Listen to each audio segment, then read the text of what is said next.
높이기도 하시며 낮추기도 하시는 하나님의 은혜와 사랑에 다시 한번 감사를 드립니다.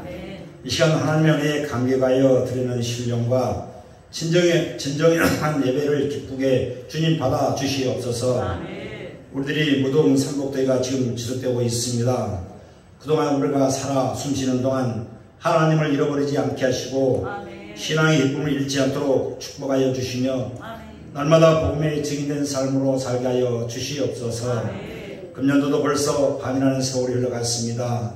아버지는 코로나 또한 계속 지속되고 있습니다. 중간되는 것 있지만 다시 한번 아버지는 서서히 기승을 부릴 것 같습니다. 그 지속된 코로나가 속히 해결될 수 있도록 하나님께서 아버지는 연구하는 모든 연구진들에게 의료진에게도 함께해 주셔서 다른 모든 약이 어서속히 아버지는 또 발달되고 개발되어서 우리들이 편안하게 장사할 수 있도록 하나님이 함께해 주시고 또 우리들은 모두 다 건강한 몸으로서 코로나를 이길 수 있도록 하나님 축복하여 주시옵소서. 성령님 늘 함께 하셔서 우리가 어디에 있든지 함께하여 주시고 은혜를 내려 주시옵소서. 환난과 시험에서 건지시는 하나님 아버지, 저희들이 근심 많고 욕에 많은 세상에 살면서 주님의 이름을 온전히 의지하지 못하는 어리석음을 보일 때가 많사오니 주님 용서하여 주시고 우리 모두들에게 긍휼을 베풀어 주시옵소서. 믿음이 적은 저희들에게 성장하는 믿음을 주시고 말씀에 굳게 세워주시고 여호수아와 같이 항상 큰 믿음을 구하게 하여 주시옵소서. 또한 하나님을 온전히 믿는 믿음을 통하여서 응답받는 복된 주님의 자녀로 주님 삼아 주시옵소서. 하나님 아버지, 이제 장시간 코로나로 인해 저희의 모든 생활들이 무너져가고 있습니다. 또한 하나님께서 이길 수 있는 힘과 지혜와 능력을 저희들에게 주시옵소서. 어려울 때일수록 각자의 직분을 잘 감당할 수 있도록 주님 성품을 닮아게 하여 주시옵소서. 거룩하고 성별된 하나님의 자녀로서 각자의 자신들을 지킬 수 있도록 주님 축복하여 주시옵소서. 우리가 세상을 힘으로 이기는 것이 아니라 하나님의 말씀으로, 하나님의 권세로, 하나님의 능력으로 있도록, 능력을 믿고 우리를 의지하며 또 강하고 담대한 믿음을 갖도록 주님 축복하여 주시옵소서. 이 나라를 축복하시는 하나님 아버지, 지금까지 인도하셨듯이 주관하시고 모든 이들이 하나님을 경외하며 들어가는 백성들이 되게 하여 주시옵소서. 또한 대한민국이 세계로 뻗어나가 확장되어 가는 복된 나라가 되게 하여 주시옵소서.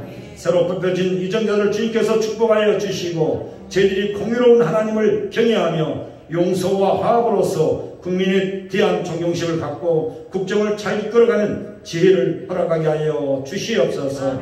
또한 우리 강육교회를 주님께서 여태껏 사랑하여 주신 주님이 세우신 우리 교회를 위하여서 충성하는 모든 성도들을 기억하여 주시고 주님을 향한 사랑과 헌신이 주님 오시는 그날까지 변함없이 이루어질 수 있도록 성령님이 이끌어 주시옵소서. 이 지역에서 사랑과 복음을 전하며 힘이 되어주는 교회가 되어 오직 주님 안에서 기도와 찬송이 넘치는 교회로 인도하여 주시옵소서. 아버지 하나님, 우리 모든 성도님들 폭염 속에서도 고난 속에서도 늘 범사에 감사하는 성도님들이 되게 하여 주시옵소서. 많은 시험과 환난 속에서도 주님만 바라보며 의지하고 넘어지지 않는 성도님들이 되게 하여 주시옵소서. 간절히 바라고 원합니다. 오랫동안 육신의 병마로 고생하시는 이길자 원사님, 또한 아버지 치료하는 모든 신령들이 하나님께서 축복하여 주시고 이루어여 주시고 주님 치료의 손길로 어루만져 주시옵소서. 이 시간도 궁핍함으로 힘들어하시는 분들, 또한 믿음으로 인해 방황하는 분들 모든 이들에게 성령님이 함께하여 주시옵시고 필요에 따라 채워주시고 치료해 주시고 평안함을 주시고 기도와 간구에 응답하여 주시옵소서. 앞으로 우리 후반기에도 하나님께서 주님의 돌보심 아래 무더위 장마가 계속 지속되고 있습니다. 장마 속에서도 건강으로 지켜주시고 또한 결실을 맞이하고 있습니다. 어려운 가운데 우리 모두를 하나님께 지켜주시고 풍성한 결실을 맞는 가을까지 모두 다 하나님 은혜 가운데서 또한 하나님의 축복받는 우리의 모든 사람들에게 주님 도와주시옵소서. 또 우리의 모든 자녀들 하나님 지켜주셔서 저들 곁길로 가지 않고 요셉과 야곱이 하나님의 인도함을 받는 것처럼 하나님의 인도함 따라 모두 승리하는 자녀들이 되게 하여 주시옵소서. 오늘도 변함없이 주님의 말씀을 듣고 단위에 서신 목사님 성령님이 붙드셔서 성령의 능력으로 무장시켜 주시고 그 입술을 통하여서 선포되는 말씀이 우리 모두의 상한 심령들이 치유받는 놀라운 역사가 있게 하여 주시고 우리 목사님, 사모님, 신혼신 모두 강건케 하여 주시옵소서. 이 시간 또한 저희들이 하나님 앞에 귀한 찬양으로 새 가정이 하나님께 찬양 올려드렸습니다. 이 귀한 가정이 하나님께서 축복하여 주시고 저들이 살아가는 삶 속에 늘 하나님의 축복 속에 살아가는 저희들이 모두가 되게 하나님 인도하여 주시옵소서. 오늘도 감사의 근원이신 예수 그리스도의 이름으로 간절히 기도드려옵나이다. 아멘.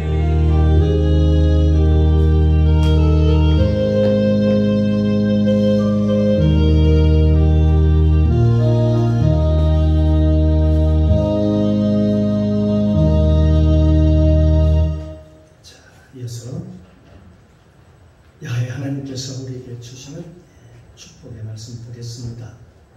신약성경은 마태복음 6장 16절로 21절까지 말씀입니다. 신약성경 제3제 8면입니다.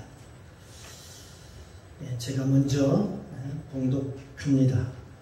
돌아가면서 함께 읽고 마지막 절 함께 봉독해 올리도록 하겠습니다. 16절 제가 먼저 봉독합니다. 금식할 때에 너희는 외식하는 자들과 같이 슬픈 기색을 내지 말라. 저희는 금식하는 것을 사람에게 보이려고 얼굴을 흉하게 하느니라. 내가 진실로 너희에게 이르노니 저희는 자기 상을 이미 받아내니라. 너는 금식할 때에 머리에 기름을 바르고 얼굴을 씻으라. 이는 금식하는 자로 사람에게 보이지 않고 오직 은밀한 중에 계신 내 아버지께 보이게 하려 함이라. 은밀한 중에 보시는 내 아버지께서 갚으시리라. 너희를 위하여 우물을 땅에 쌓지 말라. 거기는 점과 동물이 위하여 그물 뚫고 도둑질하느니라. 오직 너희를 위하여 보물을 하늘에 쌓아두라. 거기는 좀이나 동록이 해하지 못하며 도적이 구멍을 뚫지도 못하고 도적질도 못하느니라. 보물이 있는 곳에 내 마음도 있느니라. 아멘. 참 좋으신 아버지 하나님, 은혜 감사합니다.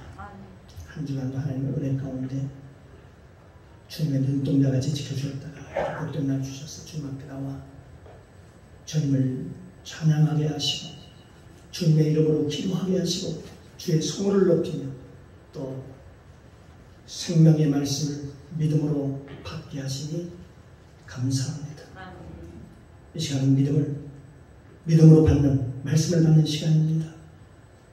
오늘 성령께서 도와주시고 함께하여 주옵소서. 오늘도 단선 선포된 말씀을 통하여 우리의 영과 혼과 육이 온전히 회복되어 전인적인 구원의 역사가 나타날 수 있도록 은혜를 베풀어 주시옵소서.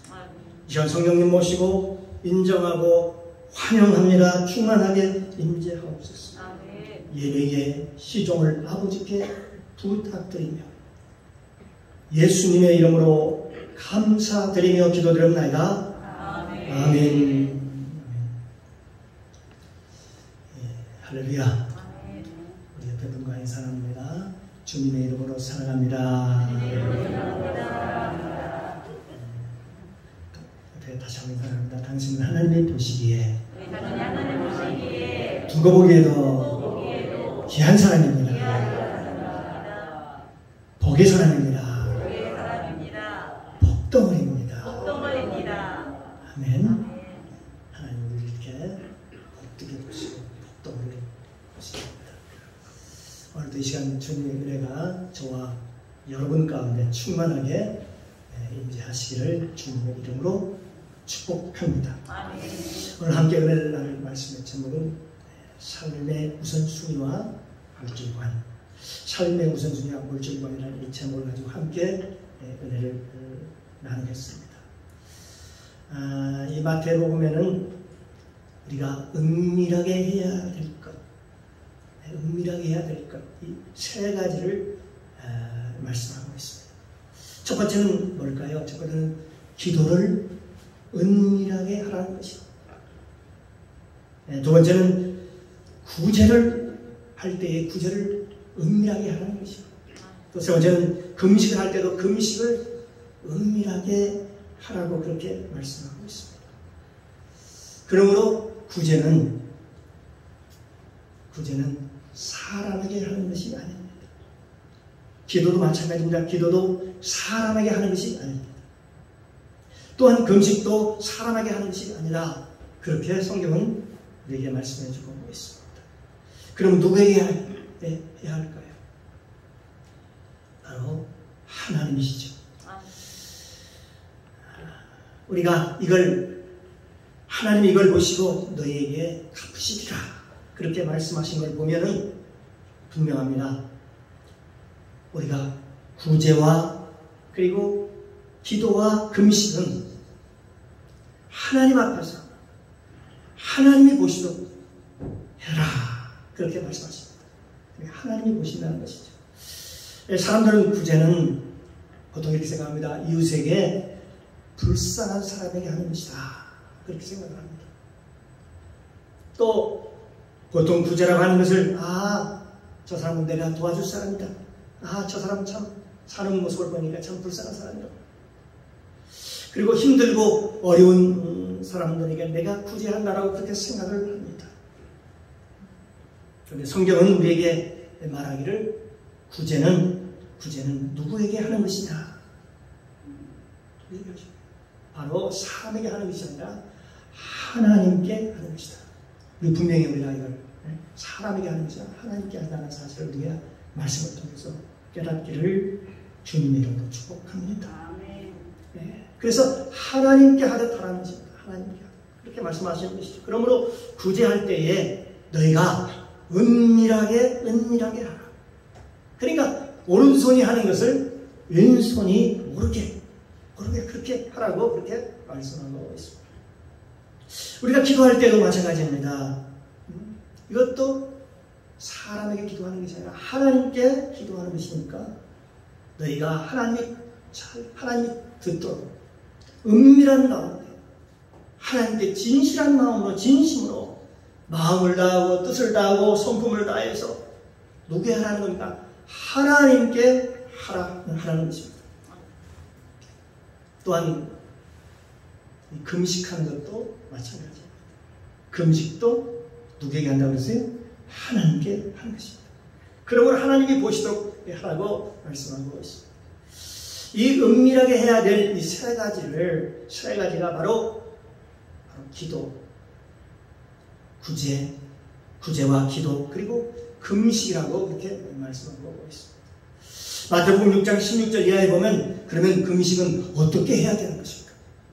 에 대해서 나와 있는데 본문 오늘 16절 말씀, 그래서 18절까지 말씀을 한번 우리 다 같이 믿음으로 같이 합독합니다. 금식할 때에 너희는 외식하는 자들 같이 슬픈 기색을 내지 말라. 저희는 금식하는 것을 사람에게 보이려고 얼굴을 흉하게 하느니라. 내가 진실로 너희에게 이르노니 저희는 자기 상을 이미 받았느니라. 너는 금식할 때에 머리에 기름을 바르고 얼굴을 씻으라. 이는 금식하는 자로 사람에게 보이지 말고 오직 은밀한 중에 계신 내 아버지께 보이게 하려 합니다. 은밀한 중에 보시는 내 아버지께서 갚으시리라. 그렇게 말씀하고 있습니다. 오늘 두 번째는 하나님께서 또 무엇에서 얘기하냐면 재물에 대해서 얘기하고 있죠. 그 재물에 대해서 말씀하시면서 뭐라고 말씀하시냐면 너희를 위하여, 재물을 얘기하면서 너희를 위하여 그렇게 전제를 깔고서 그렇게 말씀을 하는 모습을 볼 수가 있습니다. 우리가 하나님께 기도를 드리는 것은 기도를 위해서, 우리는 교회를 위해서 하는 것도 아니다. 또 목사님을 위해서 하는 것도 아니고 또 누구를 위해서 하는 것도 아니고 바로 너를 위하여, 나를 위하여 하나님께 제물을 드리는 것이다. 그렇게 하나님께서 우리에게 말씀하고 있습니다. 우리 마태복음 6장 19절에 보면 19절 말씀 한번 읽어볼까요? 너희를 위하여 보물을 땅에 쌓아두지 말라. 거기는 좀과 동록이 패하며 도적이 궁을 뚫고 도적질하느니라. 여기 보면은 너희가 누구를 위하여 하라고 지금 하고 있습니까? 그러니까 너희를 위하여 하라고 지금 얘기하고 있습니다. 너희가 재물을 땅에 쌓아두지 말고 하늘에 쌓아두는 그런 훈련을 하라. 하늘에 쌓아두는 훈련을, 재물을 가지고 하늘에 쌓아두는 훈련을 그렇게 하라고 이렇게 말씀합니다. 왜냐하면 이 세상에는 돈이 있을 때도 있고 살다 보면 없을 때도 있지. 또 우리가 돈이 생길 때도 있고 돈을 벌 때도 있고 또 돈을 잃어버릴 때도 돈이 없어질 때도 분명히 있습니다. 어떤 사람들은 이렇게 얘기를 합니다. 참 옛날에 내가 돈을 많이 벌었을 때, 돈을 많이 있었을 때 그걸 내가 알았더라면 내가 하나님 앞에 참 많이 드리고 참 많이 헌금을 했을 텐데, 이렇게 얘기하는 분들이 종종 있습니다. 그런데 그건 신빙성이 없습니다. 왜냐하면 그 사람이 다시 돈을 다시 번다고 해도 다시 많은 돈을 가지고 있다 하더라도 어떻습니까? 그 사람은 다시 하나님께 드릴 수 없는 돈입니다. 단지 마음만 있을 뿐이죠. 마음뿐이겠지. 마치 우리가 이렇게 결단합니다. 나는 기도해야지. 나는 기도해야지. 그러면서 기도를 하지 못하는 것이죠. 못하는 사람과 같습니다. 늘 마음에 나는 기도해야지. 그러면서도 기도하지 못하는 사람과 같습니다. 별반 다를 게 없다는 것이죠. 어떤 사람은 돈을 다 잃고 난 후에야 내가 그때 참 하나님께 내가 많이 드렸으면 헌금을 했으면 얼마나 좋았을까, 참 좋을 뻔했는데 라고 얘기를 합니다.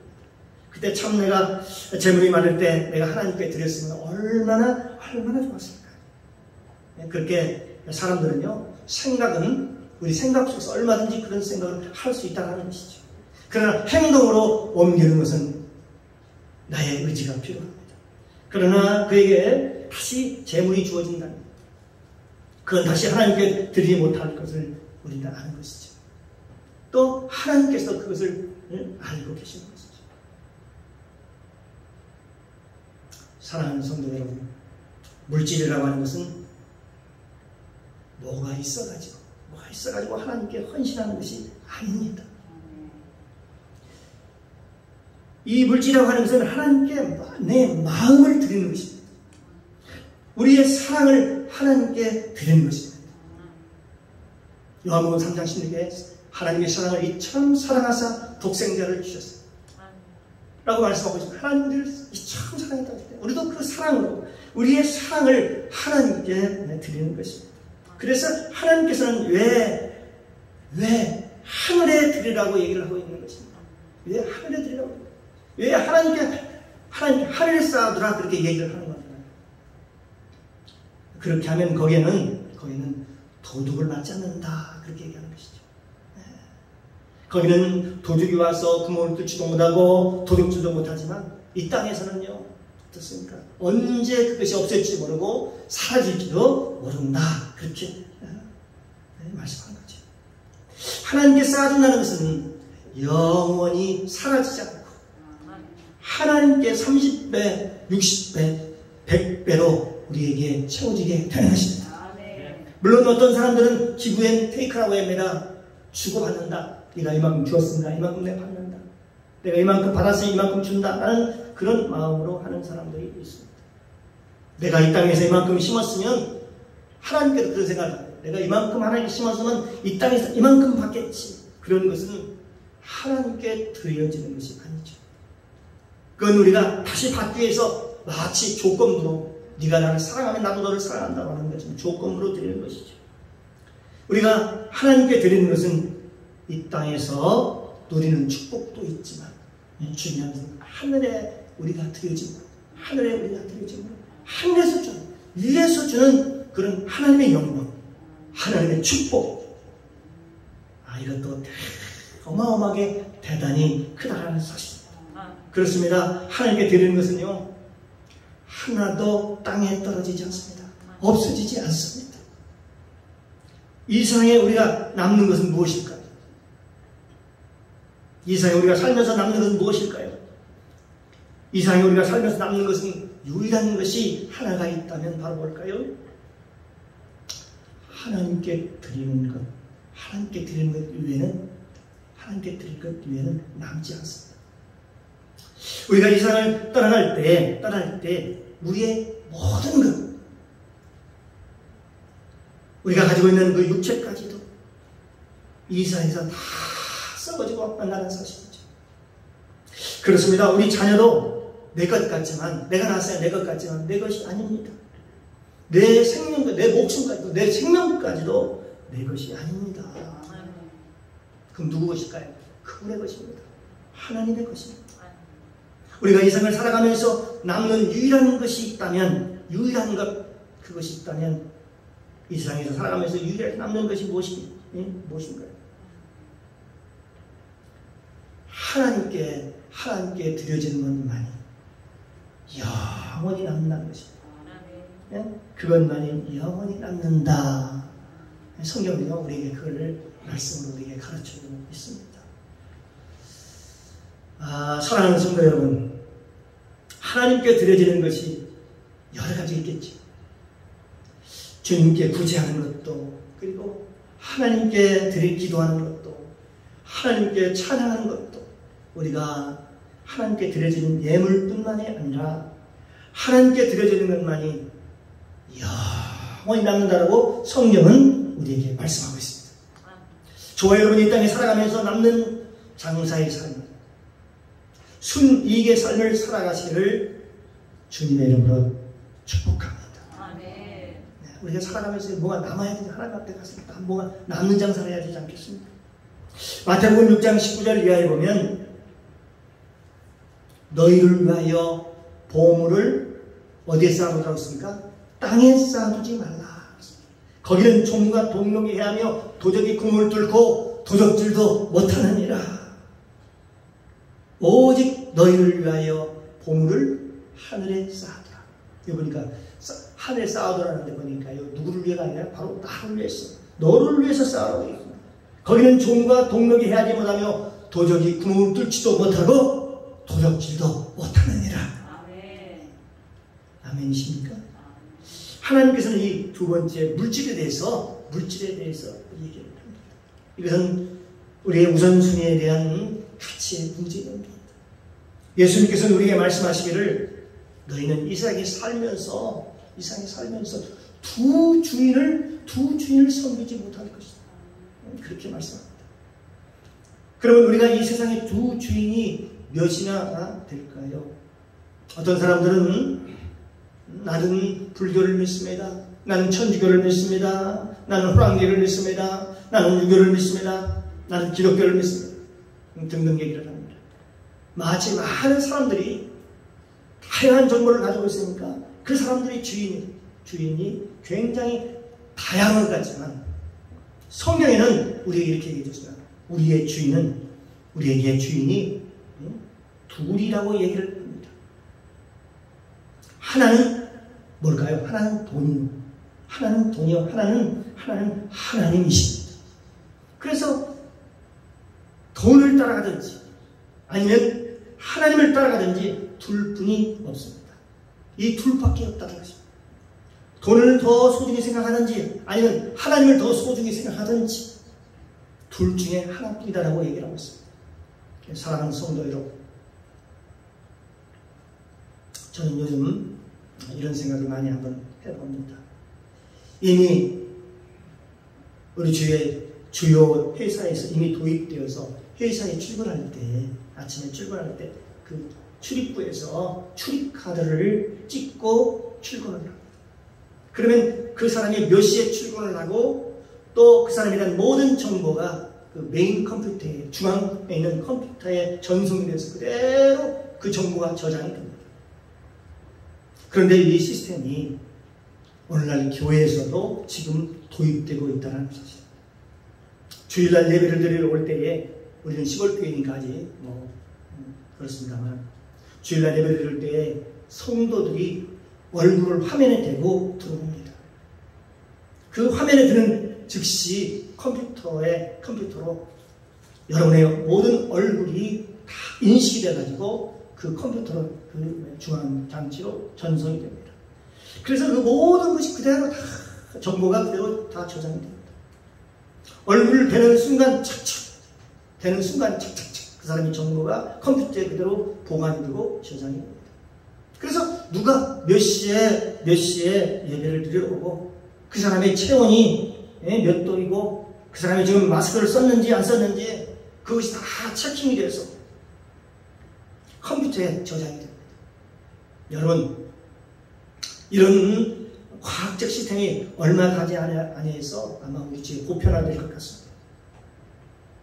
그렇게 되면 여러분이 거울을 보는 것처럼 여러분이 즉시로 거기로 들어가면서 여러분 전체의 모습과 그 다음에 여러분의 모든 것이 착착착착 거기에 그대로 다 누적이 돼가지고 보관이 되게 될 것입니다.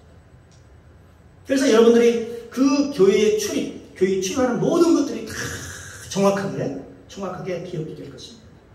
아마 그런 시스템이 도입될 수 있는 시간이 보니까 얼마 남지 않았습니다. 이런 속도로 가려면 앞으로 몇 년 안에 아마 모든 기업들 그리고 모든 공기업이나 아니면 대기업에 그런 장치들이 포함이 되어 있을 것입니다. 그런데 그런 이후에 우리의 움직이는 동선을 파악하기 위해서 이제는 이마에 표를 찍을 것입니다. 그것이 요한계시록에 나와 있죠. 우리 그 주민등록 번호의 뒷번호를 보면 우리 지역, 우리가 어느 지역에 사는가 그 지역 번호라고 하는 것을 우리는 알고 있습니다.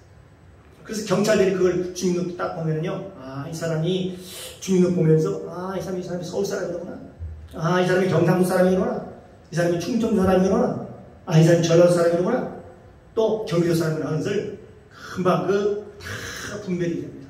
주민등록 분별이 됩니다. 중국은 이미 이런 기술이 너무나도 뛰어나서 이미 그들의 모든 것들이 다 기록됩니다. 그래서 그들이 길거리에 가면은 CCTV에 이미 그들의 남바를 추적해서 기록하고 있습니다. 그래서 그 사람이 어디서 왔는지, 저 중국의 산둥성에서 왔는지, 북경에서 왔는지, 아니면 남방에서 왔는지, 아니면 상해에서 왔는지, 이걸 다 그걸 보면 다 나온다는 것입니다. 체킹이 된다는 것입니다. 그래서 CCTV에 가보면 그 CCTV에 수많은 남바들이 붙어 있다고 합니다. 모든 사람들의 정보가 거기에는 넘바들이 다 기록되어 있어요. 그래서 그 사람의 얼굴의 특징을 조사해서 이 사람이 어디서 사는가가 이미 다 기록이 보면은 탁탁탁 나온다는 거죠. 그러니까 모든 것이 다 어떻게 됩니까? 통제가 이제 가능하다. 모든 중앙에서 전부 다 통제가 된다는 것이죠. 그런데 성경은 우리에게 말씀하시기를 계시록에 보면 666을 이마에 찍을 거라고, 이 마지막 때는 이런 일이 벌어질 거라고 이렇게 얘기를 하고 있습니다. 그러나 너희가 이마에 표를 받는 그때는 너희가 구원을 받지 못할 것이라고 얘기하고 있는 것이죠. 우리가 10년 전에 이런 얘기를 한다면은 아마 종말론자라고, 시대적 종말론자라고 그렇게 치부를 했습니다. 수많은 사람들이 10년 전에 만약 이런 얘기를 계속했다면 저 사람은 참 이상한 사람이야. 저 사람은 종말주의자야. 이상한 사람이야. 이렇게 아마 생각을 했을 것입니다. 그러나 지금은 누구도 그걸 이상하게 생각하지 않습니다. 이번에 코로나 사건을 통해서 우리가 조금은 맛을 봤으니까요. 이 이야기는 2000년 전에 기록된 얘기입니다. 성경에 기록된 얘기입니다. 성경의 요한계시록 13장에 정확히 기록되어 있습니다. 그래서 수십 년 전에 수많은 목회자들이 이 문제를 제기했습니다. 그래서 베리칩, 여러분 들어보셨나요? 베리칩. 이번에 코로나를 통해서 QR코드라는 걸 들어보셨죠? QR코드. 이 QR코드가 나오기 전에 수많은 사람들은 그 베리칩에 대해서 얘기를 했습니다. 그래서 이 베리칩을 받지 마라. 바로 받으면 큰일 납니다. 그런데 그것이 얼마나 앞으로 가까울까요? 우리가 얼마나 남아있을까요? 그때가 결코 멀지 않았다는 것을 우리는 지금 조금씩 인식하고 있습니다. 어느 날 대기업에 다니는 회사원이 있습니다. 회사에 방향이 정해졌습니다. 이건 우리 회사의 나갈 정책입니다. 여기다 표를 받아야 우리 회사에 출근할 수가 있습니다. 만약 이 표를 받지 않으면 우리 회사에 다닐 수가 없습니다. 만약 그런다면 어떻게 될까요? 그 사람은 어때요? 고민이 되겠지. 어떻게 할까요? 당장 그 회사를 그만둘 수 있을까요? 아니면 그 표를 받을 수밖에 없을까요? 그 표를 받을 수밖에 없는 상황입니다. 만약에 사업하는 사람들이 만약에 이 표를 받지 않는다면 매매를 하지 못한다고 할 때에 이거 지금 매매가 안 되면 우리 회사가 부도가 나는데, 지금 매매를 하지 못하면 큰일이 나는데, 우리 회사가 망하는데, 그러면 과연 많은 회사들이 그걸 안 받고 견딜 수가 있을까요? 아마 많은 사람들이 거기에 찬동을 하고 함께 동조할 것입니다. 또한 목회자들도 그것이 아마 성경에 나오는 666이 아니라고 그렇게 선전을 할 것입니다. 괜찮습니다. 여러분, 그것은 성경에 나오는 666과는 전혀 별개인 것입니다. 다른 것입니다. 여러분, 괜찮습니다. 우리가 살기 위해서는 반드시 받아야 됩니다. 받을 수밖에 없잖아요.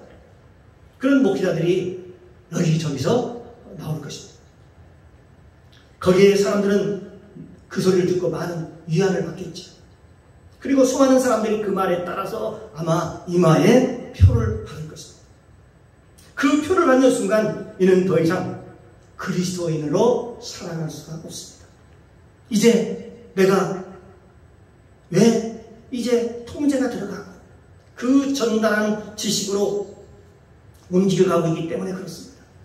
사랑하는 성도 여러분, 그런 날이 얼마나 멀게 느껴집니까? 요란하다고 느껴집니까? 아니면 가깝다고 느껴집니까? 저와 여러분은 어쩌면 지금 비상시국에 살고 있는지도 모릅니다. 굉장히 심각한 비상시국에 지금 저와 여러분이 지금 여기에 살고 있는 것입니다.